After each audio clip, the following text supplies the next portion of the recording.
Perlawanan Palestina di tepi barat berhasil ledakan puluhan bom.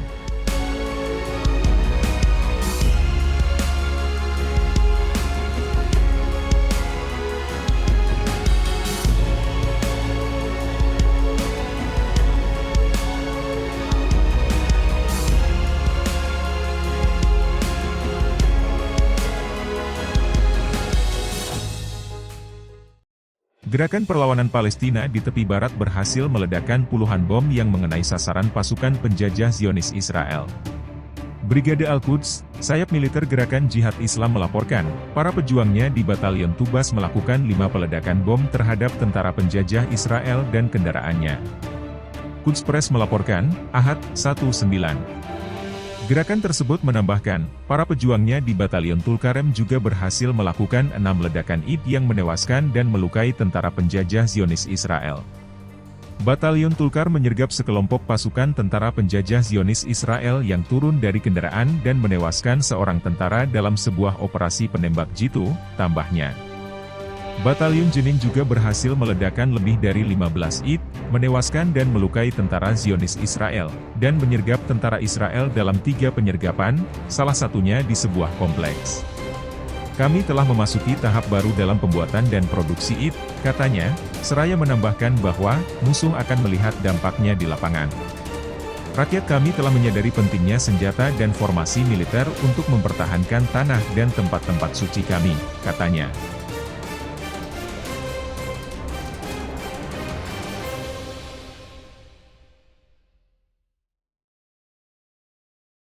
Gempar Iran disebut sudah buat lingkaran api di sekeliling Israel, ini tujuannya. Jurnalis Israel bernama Oded Yaron menyebut Iran telah membuat lingkaran api di sekitar Israel. Lingkaran api yang mengelilingi Israel itu ialah Hizbullah di Lebanon, Houthi di Yaman, Hamas di Gaza, milisi di Suriah dan Irak, dan lainnya yang merupakan sekutu Iran. Saat ini Israel sedang menunggu serangan balasan Iran dan sekutunya di Timur Tengah. Serangan itu akan menjadi balasan atas serangan Israel yang menewaskan Kepala Biro Politik Hamas Ismail Haniyeh dan Panglima Hizbullah Fuad Shur. Sistem pertahanan Israel mungkin harus menghadapi ancaman bersamaan dalam berbagai jenis dari beberapa front, kata Yaron dalam tulisannya yang terbit di Haaretz. Suatu serangan Iran, seperti serangan bulan April lalu yang meliputi pesawat nirawak, mungkin punya peringatan dini, tetapi Hizbullah punya kemampuan untuk meluncurkan banyak rudal akurat, yang hanya memberi Israel waktu peringatan 60 hingga 90 detik, mungkin lebih kurang, membuat serangan itu menjadi ancaman terbesar bagi sistem pertahanan udara Israel. Hizbullah diperkirakan memiliki 150.000 rudal dan roket dari berbagai jenis. Banyak di antaranya yang ditempatkan di dekat perbatasan Israel. Rudal seperti Zalzal 1, jangkauannya 160 km, Zalzal 2, 210 km, dan Fatah 110, 300 km, bisa menjangkau sebagian besar wilayah Israel. Yaron mengatakan jika Hizbullah menembakkan rudal-rudal itu, Israel hanya punya waktu beberapa menit untuk melacak dan menangkisnya.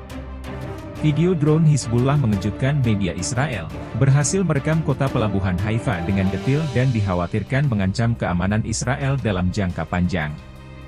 Hizbullah mempublikasikan rekaman video berdurasi 9,5 menit tersebut hari Selasa, 18 Juni 2024.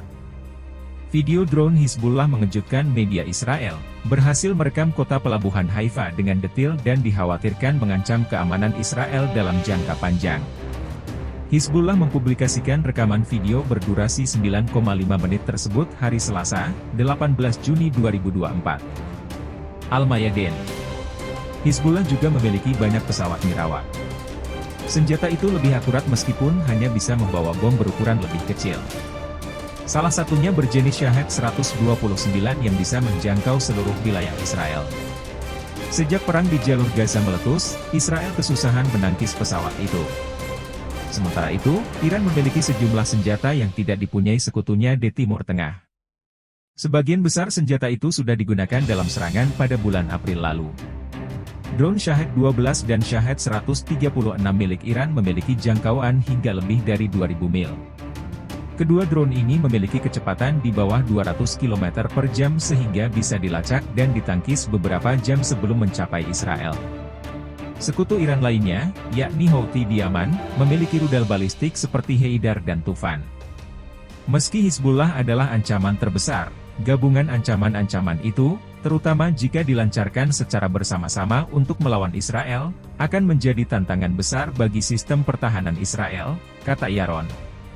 Michael Milstein, pakar di Pusat Kajian Timur Tengah dan Afrika Moshe Dayan, juga menyebut Iran telah menempatkan lingkaran api di sekeliling Israel. Lingkaran api yang ditempatkan Iran di sekeliling Israel adalah tantangan besar dalam perang sedang berlangsung. Instrumen yang rajin dibangun selama lebih dari setengah abad itu kini diterapkan, kata Milstein dikutip dari Yediot Ahronot. Iran telah menunjukkan pengaruhnya dimanapun komunitas Syiah mengalami kekacauan politik. Milstein menyebut inisiatif Hizbullah yang pertama dan terpenting adalah membentuk Hizbullah tahun 1982. Gerakan yang sama sudah dibentuk di Irak setelah penggulingan rezim Saddam Hussein, di Suriah yang mengalami perang sipil, dan Yaman yang mengalami kekacauan politik dalam negeri sejak tahun 1990-an. Lingkaran api itu memiliki beberapa tujuan dari sudut pandang Iran, memunculkan pengaruh strategis di Timur Tengah, mengatasi Israel tanpa harus membuat Iran berada di depan dalam perjuangan, jadi mengurangi kerusakan militer dan politik, sembari membahayakan musuh lain di kawasan itu, misalnya negara-negara Teluk, katanya. Milstein menyebut lingkaran api itu adalah perwujudan dari poros perlawanan atau mihwar al-muawamah. Menurut gagasan itu, koalisi regional akan dibentuk. Koalisi itu berisi organisasi-organisasi non-negara yang mendukung ideologi keagamaan yang kuat. Kata dia, koalisi itu berusaha melawan keunggulan Israel dalam berbagai bidang, misalnya militer, teknologi, dan intelijen. Tujuan koalisi itu akan dicapai melalui perang asimetris, teror, gerilya, roket, mencegah Israel unggul, katanya.